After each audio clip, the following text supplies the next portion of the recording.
بسم اللہ الرحمن الرحیم عن ابی ہریرہ رضی اللہ تعالی عنہ ان رسول اللہ صلی اللہ علیہ وآلہ وسلم قال اقرب ما يكون العبد من ربه وهو ساجد فاکثر الدعاء رواہ مسلم۔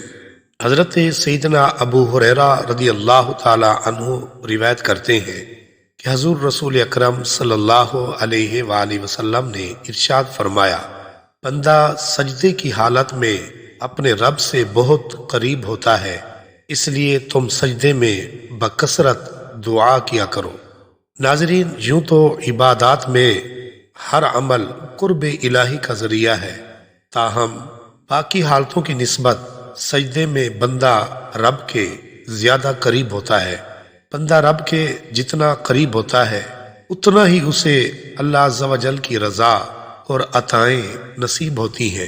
سجدہ اظہار عبدیت اور عاجزی کا انتہائی درجہ ہے، اس لیے امید اجابت و قبولیت بھی بے انتہا بڑھ جاتی ہے۔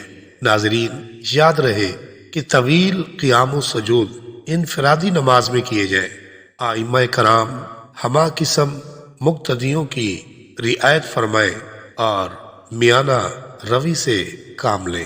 اللہ تعالی ہم سب کو نماز کی لذت نصیب فرمائے، آمین یا رب العالمین۔